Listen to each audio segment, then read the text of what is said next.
नमस्कार, आप देख रहे हैं YouTube channel education portal Krishna और मैं हूं कृष्णानंद सिंह।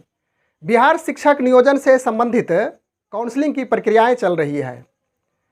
पहले चरण की जो काउंसलिंग प्रक्रिया थी वह 12 जुलाई 2021 को समाप्त भी हो चुकी है और चयनित अभ्यर्थियों की सूची जो वेबसाइट है, आधिकारिक वेबसाइट, उस पर भी अपलोड कर दी गई है। तो उसमें पहले चरण की काउंसलिंग जो हुई, जो सीट निर्धारित किया गया था शिक्षा विभाग की ओर से विषयवार, तो उस सीट में काफ़ी सीट खाली भी रह गया।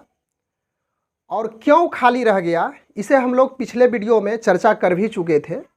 जहाँ तक मेरी समझ थी और आप लोगों की जो राय थी उसके अनुसार से हम लोगों ने उस पर डिस्कस किया था, मंथन किया था। तो उस चरण में जिनका काउंसलिंग हुआ तो उनकी तो बल्ले बल्ले रही, लेकिन जिन अभ्यर्थियों का काउंसलिंग नहीं हो पाया, सफल नहीं हो पाए, तो उनमें तो मायूसी ज़रूर दिखी वहाँ पे। लेकिन थोड़ी सी उनको आशा थी, जिज्ञासा थी कि अगले चरण की जो काउंसलिंग होगी उसमें सफल हम लोग ज़रूर होंगे। और वहाँ पे ऐसी सोच बनी थी अभ्यर्थियों में, शिक्षक अभ्यर्थियों में, कि सबसे पहले जो हाई मेधा अंक होगा, लगभग 70 तक, वहाँ तक तो चयन हो जाएगा। उसके बाद 70 से नीचे मेधा अंक डाउन होगा तो वहाँ पे सफलता हम लोगों को मिल जाएगी। यहाँ पे आप देख सकते हैं कि द्वितीय चरण की काउंसलिंग प्रक्रिया अब अंतिम पड़ाव में है, अर्थात अंतिम पायदान में है। 13 तारीख को, 13 अगस्त को यह संपन्न भी हो जाएगी। लेकिन अभी भी बहुत सारे अभ्यर्थी चयन से वंचित रह गए हैं। मेरे क्षेत्र के भी बहुत सारे अभ्यर्थी हैं जिनका अब तो कल ही उनका इससे विश्वास, यानी कि जो सपना था, जो आशा थी उनको, उसका टूट गया है, क्योंकि वह 6 to 8 तक ही चयन उसका होना था।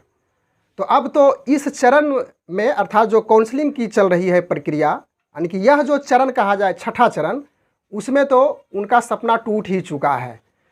तो हम लोग यहाँ पे इस वीडियो के माध्यम से इसी बात को लेकर उपस्थित हैं कि आखिरकार इतना अभ्यर्थी होने के बावजूद सीट खाली क्यों रह जाता है, और यदि सीट खाली रहता है तो बार बार शिक्षक अभ्यर्थियों के द्वारा, आजकल तो सोशल मीडिया का ज़माना है, शिक्षक अभ्यर्थियों की बातें विभाग द्वारा ज़रूर पहुंचती है और उस पर विचार भी किया जा रहा है शिक्षा विभाग की ओर से।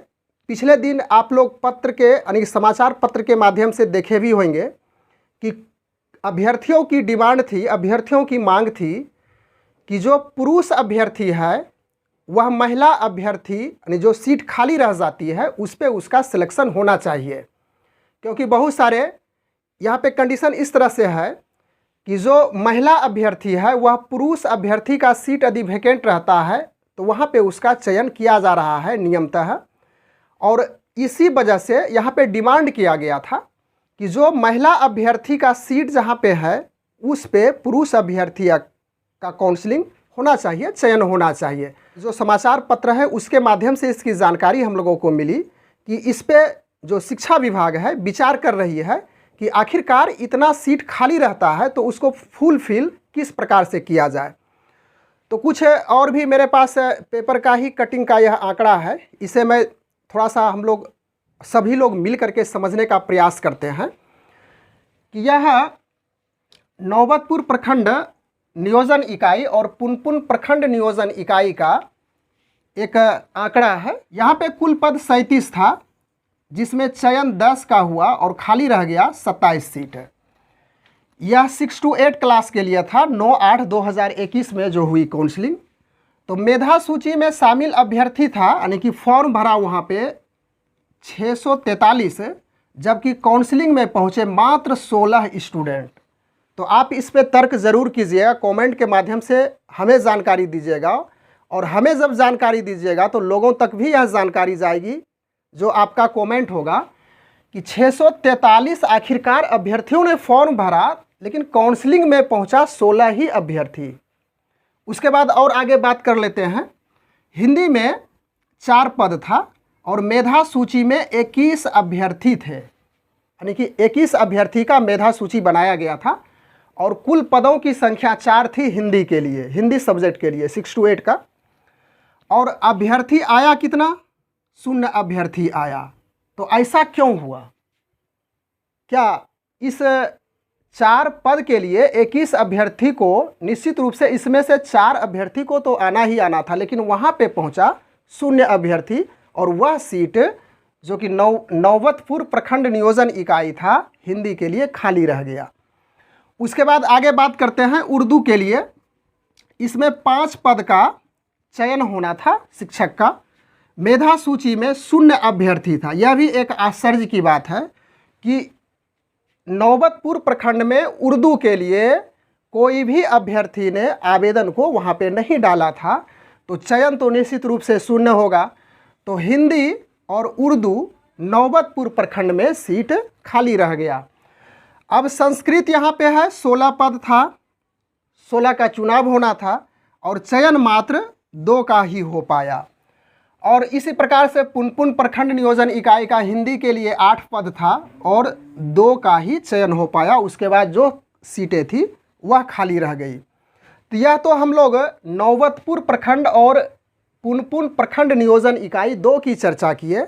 लेकिन आप लोग हमेशा पेपर के माध्यम से या तो विभाग की ओर से जो लेटर निर्गत की जाती है आधिकारिक, उसके माध्यम से समझ रहे हैं, जान भी रहे हैं कि लगभग बहुत सारी नियोजन इकाइयों में ऐसी ही स्थिति देखने को मिल रही है। तो अब यहाँ पे थोड़ा सा इसका यदि कंक्लूज़न किया जाए, इसका यदि निष्कर्ष निकाला जाए, तो हमसे ज़्यादा आप इसका निष्कर्ष निकाल सकते हैं, क्योंकि आप उस स्थल पर जाकर देखते हैं, आपको सारी चीज़ों का पता रहता है। आप उस स्पॉट पे जाके देखते हैं कि आखिरकार ऐसी स्थिति क्यों होती है। और बीच बीच में अभ्यर्थियों के द्वारा, कुछ एक्सपर्ट के द्वारा भी इस पे विचार किया जाता है, मंथन किया जाता है कि यह जो नियोजन प्रक्रिया है, तो इसमें निश्चित रूप से कुछ बदलाव करने की आवश्यकता है। क्योंकि विभाग की तो ऐसी सोच रहती है कि जितने भी सीट है उस सीट को फुल फिल किया जाए।